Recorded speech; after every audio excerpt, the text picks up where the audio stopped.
Hello, this is a video that explains how to make a graph. I call it a value buildup graph, where you take one base bar and you put increments to the value and decrements to the value to come up with final uh, a final value. I don't know really if there's a better name for that. Maybe I'll hear from you what a better name for this is. If you have the Dropbox, this is in folder number 6, which is in the scenario analysis. And this is 12 January 2014. That's the date I'm making this graph. And I suppose I'm going to first show you how to, oh, there was supposed to be a little introduction screen. I haven't put that in yet. But here's essentially what this, not essentially, here's what it does. If you have some data, that says, okay, here's my, why don't we, yeah, here's my current EBITDA, sales went up by 20, cost of goods sold went up by 10, meaning EBITDA went up, personnel expenses went up, and other expenses went up too. So let's see what happened to the starting point. Let's say it started with 70 EBITDA. All right. The idea is you shade this, and then if you look down here, it says Shift Control V. You could have also pressed this macro button, but if you just press Shift Control V, it gives you a little menu. I'm not going to make a 3D graph. And then we make the graph, and here's the here's what the total EBITDA is when it went up, and there's our subtotal.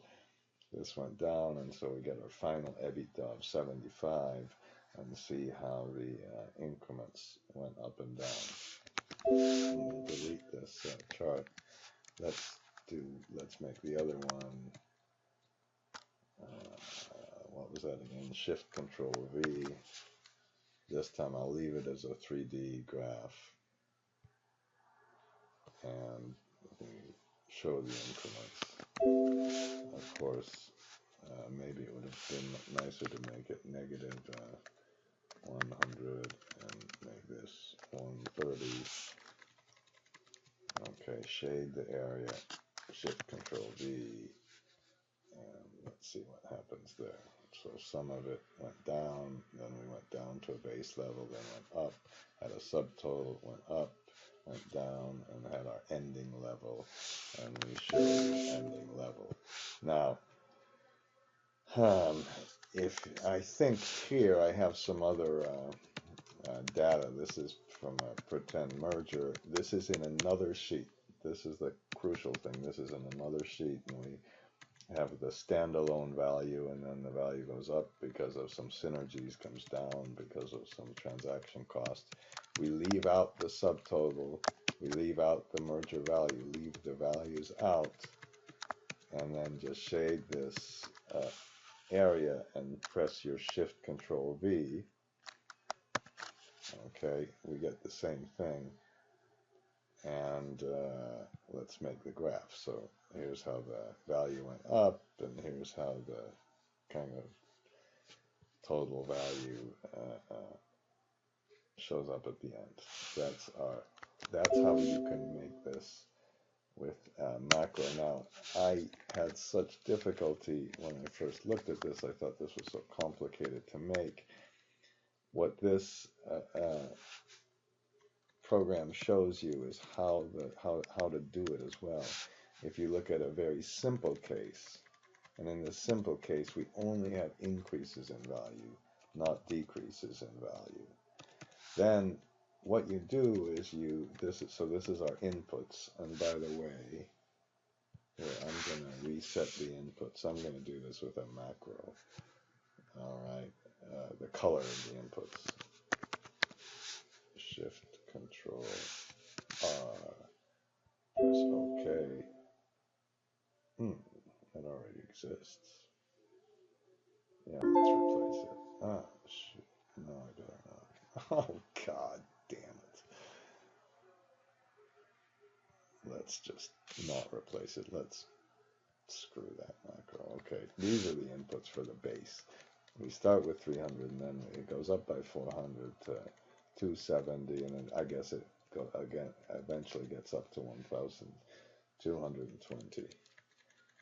The idea here is you just put the titles again in, and for the first case, just begin with the base case, and then for the next case, go up to the last increment and simply increase that by the prior increment, not by the current increment.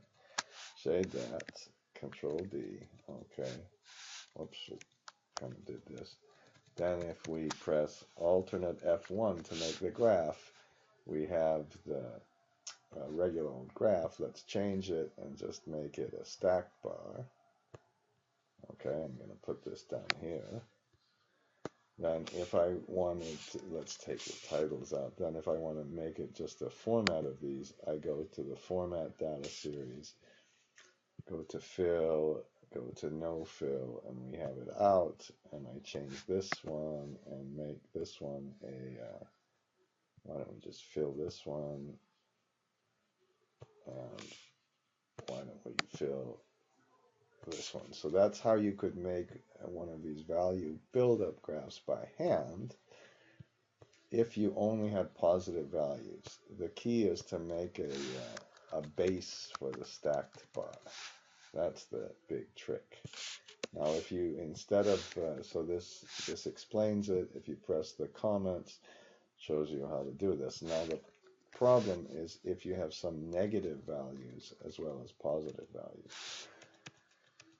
Then what you have to do is first, well, this time I put the inputs in as a first input and then just showed the increments. So in this case, we take the cumulative value as the last value plus this value. That's not very difficult, is it?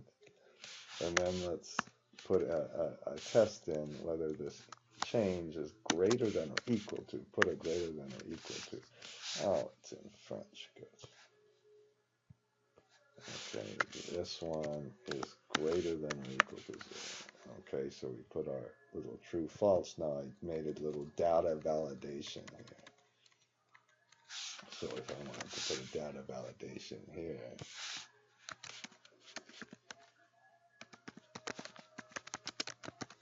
and then this is a prior value plus the current change. I press this, and then it just shows you Shift Control down, Control D. Okay, and then so this is the tricky part. It says, well, for if it's a positive, then take the current cumulative amount minus the change. But if it's a negative, take the prior cumulative amount plus the current change, not minus the current change. So let's try to do that. If this number is positive, then take the current cumulative minus the current change. If it's negative, take the prior amount plus the current change. That's such a pain. It took me a while to figure that out. And then let's try to make this graph. Alternate F1. Okay, let's see if it worked. If it didn't, that's too bad. Press OK. So then we have our decline in value, our increase in value, and then we just have to go through the same sort of changes where we first format the data series, put it as a no fill, close this, format, whoops, no, shoot, format just this data point. Come on, this one.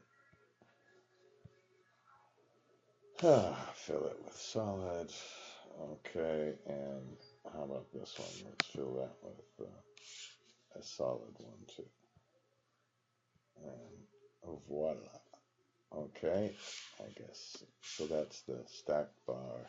That's how you do it. Okay, that's how you do it by hand. I think it's important to understand how it works by hand. And then in the macro, of course, like every macro that I have, it's all transparent, so you can see exactly how it's all made. Macro first determines whether it's incremental or absolute values, then makes this true and false switch we talked about, then puts this base value in if it's positive or negative, and finally it puts the data together for the graph. So once again, that's really what it's doing. If we wanted to make another graph here, what was this? Shift control. This time we're not reading in incremental values. Okay, and then we get our other graph. Okay, I hope that says. Now I should tell you one thing I neglected to do. Let's go to our other sheet. When we made this, I thought we made this. You know, I must have deleted it. When we made this, Shift Control V, okay, it put the chart in. What it also put in is a hidden sheet.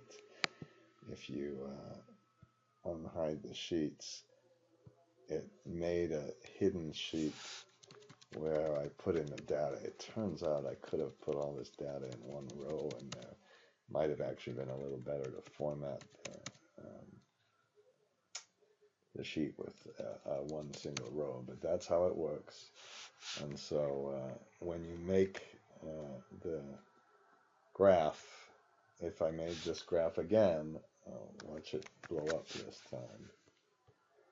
Okay, what it does is it goes and deletes the prior hidden sheet, and then it re-hid the sheet. And so you can include that in all of your analysis. That only took 12 minutes. Good. Bye.